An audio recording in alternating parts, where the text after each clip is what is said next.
Hello good morning बच्चों, आपका हमारे YouTube channel the growth Guru maths academy में स्वागत है। हमारा टॉपिक है फाइलिंग नस्तीकरण। फाइलिंग नस्तीकरण 10th क्लास में यूपी बोर्ड में और 12th क्लास में दोनों में है। तो देखिएगा फाइलिंग होती क्या है। नस्तीकरण या फाइलिंग, नस्तीकरण हिंदी वर्ड है और फाइलिंग इंग्लिश वर्ड है। फाइलिंग क्या होता है, जैसे कि आपने देखा होगा पुराने टाइम पे लोग इस तरीके की आकार की एक तान लेते थे, तान, और इस तरीके की बना दिया करती थी। तो इसे बोलते हैं हम तार फाइल। आपने घरों में देखी होगी, शायद ही कोई ऐसा घर होगा जिसमें तार फाइल का यूज नहीं किया जाता हो। तार फाइल क्या होता था, जो साइकिल की रिम होती है उसके अंदर जो तान होती है, उस तान को एल्बो टाइप में मैंने ऐसे मोड़ कर दिखाया। कुछ जगह पे ऐसे मोड़ लिया जाता है, कुछ जगह पे ऐसे ही मोड़ते हैं, है ना। तो तार फाइल है। इसमें क्या करते हैं, यह सिरा नुकीला होगा और यहाँ पर एक बोल्ट डाल देते हैं, बारसल डाल के बोल्ट डाल देते हैं। इसमें हम क्या करते हैं, इसमें से ऊपर से पत्थरों को डालते हैं या उनकी प्रतिलिपियों को डालते हैं। प्रतिलिपि का मतलब है यहाँ पे नकल। पत्थरों को या प्रतिलिपियों को डालते हैं। जैसे कि घरों में प्राय क्या होता है कि बिजली के बिल है, वाटर टैक्स है, हाउस टैक्स है, बहुत सारे टैक्स हैं। तो उन बिलों को संभाल के रख, स्कूल बच्चों की स्कूल की फीस की रसीदें, उनको संभाल के रखा जाता है। मगर व्यापार में यही काम डेली 10-20 पत्र आते हैं और 10-20 पत्र जाते हैं। तो इसके लिए हम नस्तीकरण करते हैं। नस्तीकरण क्या है? नस्तीकरण या फाइलिंग वह कला है जिसके द्वारा व्यापार में आने वाले जो बाहर से आए पत्र, वो तथा व्यापार से बाहर जाने वाले जो बाहर हम भेज रहे हैं, उन पत्रों की मूल कॉपी या उनकी प्रतिलिपि, प्रतिलिपि का मतलब उनकी नकल, को इस प्रकार सुरक्षित रखा जाए जिसको कि आवश्यकता पड़ने पर अतिशीघ्र निकाला जा सके, जल्दी से जल्दी निकाल सके हम, अतिशीघ्र निकाला जा सके तथा भविष्य में उनको साक्ष्य के रूप में प्रस्तुत किया जा सके। भविष्य में जब कोई बात आती है, मामला लड़ाई झगड़े पे आ जाता है या कोर्ट केस चला जाता है, तो वहां पर वो साक्ष्य के रूप में, साक्ष्य का मतलब गवाह हम कह सकते हैं, एविडेंस के रूप में प्रस्तुत किया जा सके। अब क्वेश्चन पेपर में कभी कभी यह पूछ लिया जाता है कि नस्तीकरण की क्यों आवश्यकता पड़ती है हमें, या नस्तीकरण के क्या उद्देश्य हैं, नस्तीकरण के लाभ या उपयोगिता। तो नस्तीकरण फाइलिंग की आवश्यकता निम्नलिखित कारणों से है। क्या कारण है? सबसे पहला है भविष्य में संदर्भ के लिए। भविष्य के लिए बनाते हैं हम नस्तीकरण, भविष्य के लिए रखते हैं कि भविष्य में ना जाने कब हमें किस कागज की जरूरत पड़ जाए, तो इसके लिए करते हैं। दूसरा, न्यायालय में प्रमाण के लिए। जैसा मैंने यहाँ लिखा कि भविष्य में उनको साक्ष्य के रूप में प्रस्तुत करते हैं, तो न्यायालय में, कोर्ट में एक एविडेंस के रूप में हम प्रस्तुत कर सकते हैं उसे। पत्रों व प्रलेखों की सुरक्षा के लिए, जो पत्र बाहर से आए हैं या हमने बाहर भेजे हैं, उनकी प्रतिलिपियां हैं, उन प्रलेखों की सुरक्षा के लिए हमें नस्तीकरण करना होता है, फाइलिंग करनी होती है। तुलनात्मक अध्ययन के लिए, हमने मान के चलिएगा 2 बार किसी व्यक्ति से माल खरीदा, पिछली बार उसने कुछ रेट लगा के भेजी, इस बार कुछ रेट लगा के भेजी। यदि हमारे पास दोनों बीजक होंगे, उसके बिल होंगे, जब ही हम उसको दिखा पाएंगे एविडेंस कि आपने पहले ये रेट लगा के भेजी थी, अब ये रेट लगा के भेजी है। नहीं तो व्यक्ति नहीं मानेगा, व्यापारी कभी नहीं मानेगा। पुनः आदेश प्राप्त करने के लिए, कभी कभी क्या होता है कि पुनः आदेश प्राप्त करने के लिए कह दिया जाता है, यह कह दिया जाता है कि पुनः जो पहले आदेश था वही आदेश दे दीजिएगा। ठीक, ग्राहकों को आदेश दोहराने की दशा में ग्राहकों ने कह दिया कि हमने जो पहले माल मांगा था उतना ही माल भेज दो फिर दोबारा। तो पहले कितना भेजा था, तो उसकी हमारे पास यदि नकल है तो हम उतना माल पहले भेज देंगे, नहीं तो माल भेज नहीं पाएंगे, फिर उसे फोन करते डोलेंगे। वैधानिक आवश्यकता के लिए, वैधानिक आवश्यकता का मतलब कोर्ट के लिए, यदि कोई भी मामला कोर्ट में फंसता है तो उस टाइम पर भी हमें नस्तीकरण की जरूरत पड़ती है। सरकार को अनिवार्य सूचनाएं भेजने के लिए, सरकार जो होती है उसको हमें सूचनाएं देनी होती है कोई भी सूचना मांगती है तो उसके लिए भी हमें नस्तीकरण की आवश्यकता होती है। पत्रों को क्रमबद्ध रखने के लिए, डेट बाई डेट लगाने के लिए।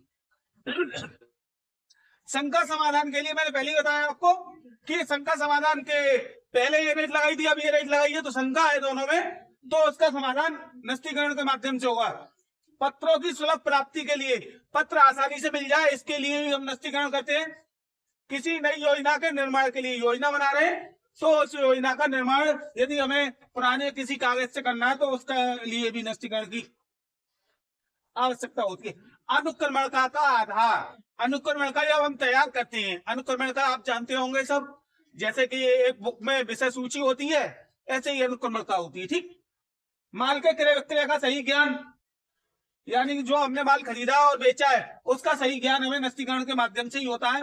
और पुराने ग्राहकों से संबंध स्थापित करने के लिए, यानी कि कोई पुराना ग्राहक है जिससे हम माल, पहले हमारे पास से माल खरीदता था और बहुत टाइम से उसने हमसे कोई व्यापार कार्य नहीं किया, यानी कि माल नहीं खरीदा है, तो ऐसे ग्राहक का यदि हमारे पास पुराना बिल है तो हमारे पास उसका एड्रेस भी होगा, तो हम उसे लेटर लिखेंगे या उससे फोन करके बात करेंगे कि भैया आप हमसे माल क्यों नहीं खरीद रहे, क्या गलती हो गई है ना। जब हमारे पास उसका कोई सबूत ही नहीं होगा तो हम पुराने ग्राहकों से संबंध स्थापित नहीं कर पाएंगे। नेक्स्ट आगे,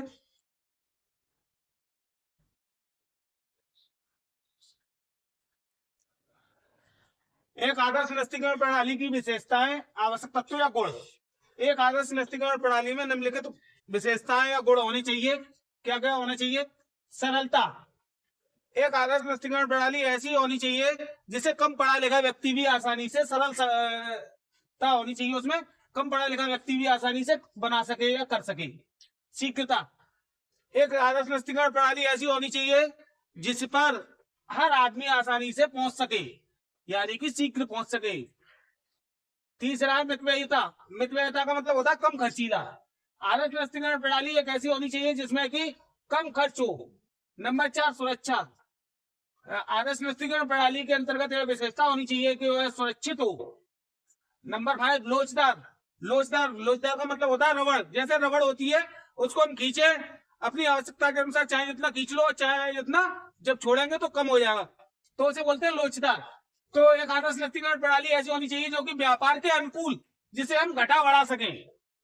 गोपनीयता, एक आदर्श नस्तीकरण प्रणाली ऐसी होनी चाहिए जिसमें गोपनीयता हो, कोई दूसरा व्यक्ति हमारे बारे में जानकारी हासिल ना कर सके। नंबर 7 अल्प स्थान, एक आदर्श नस्तीकरण प्रणाली ऐसी होनी चाहिए जो कि कम स्थान घेरे। नंबर 8 शीघ्र पहुंच, आदर्श नस्तीकरण प्रणाली ऐसी होनी चाहिए जहां पर कि पहुंचना आसान हो। नंबर 9 अनुकूलता, आदर्श नस्तीकरण प्रणाली ऐसी होनी चाहिए जो हमारे व्यापार के अनुकूल हो। और नंबर 10 अनुक्रमणिका प्रणाली के लिए, अनुक्रमणिका प्रणाली क्या होती है? अनुक्रमणिका का मतलब होता है कि जब हम कोई भी अनुक्रमणिका तैयार करते हैं तो उसके लिए हमें फोल्डरों की जरूरत होती है, फाइलिंग की जरूरत होती है, और फाइलिंग में ही हम सीखते हैं कि फाइल कैसे किया जाता है। फाइल में फोल्डर लगा देती है। ठीक, अब नेक्स्ट क्वेश्चन से इसी में खड़ी व लेटी फाइल में अंतर। तो खड़ी व लेटी फाइल में अंतर, खड़ी फाइल और लेटी फाइल। खड़ी फाइल में पत्रों को खड़ी अवस्था में रखा जाता है इस टाइप से, और लेटी फाइल में इस तरीके से रखा जाता है, यानी कि खड़ी फाइल में पत्रों को इस तरीके से रखा जाता है और लेटी फाइल में इस तरीके से लेटा हुआ अवस्था में रखा जाता है। जैसे कि आपने देखा होगा कि एक तो आपने देखा होगा इस टाइप से लगाते हैं ड्रॉ में, थोड़ा सा तिरछा करके, और एक इस तरीके से लगा देते हैं। तो ये हो गया लेटी फाइल, और इस तरीके से लगा दिया तो ये खड़ी फाइल।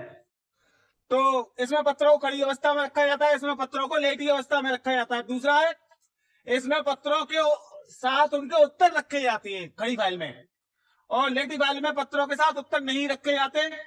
खड़ी फाइल में पत्रों को बांधकर नहीं रखा जाता, लेटी फाइल में पत्रों को बांधकर रखा जाता है। खड़ी फाइल महंगी है, लेटी फाइल सस्ती है, क्योंकि इसमें ज्यादा जगह की जरूरत होती है। यह प्रणाली अधिक स्थान घेरती है और लेटी फाइल कम स्थान घेरती है, क्योंकि जब ऐसे करके रखेंगे तो इतनी जगह क्रॉस वाली गई और उतनी उधर भी जाएगी, दोनों साइड जाएगी, इसलिए ज्यादा स्थान घेरती है। और लेटी फाइल में कम स्थान घेरता है। इसमें पत्रों को खोलने में लेटी फाइल की अपेक्षा कम समय लगता है और इसमें पत्रों को खोलने में अधिक समय लगता है। इसमें पत्रों को बांध के नहीं रखा जाता तो कटने फटने का डर नहीं होता, आराम से हम पेज पे लट सकते हैं। और इसमें पत्रों को बांध के रखते हैं तो कटने फटने का डर रहता है, जैसे पलटा फट गया पता चला। इसमें सभी ग्राहकों के पत्र एक दूसरे से भिन्न रहते हैं, यानी कि अलग अलग रहते हैं, और इसमें मिलने का डर रहता है।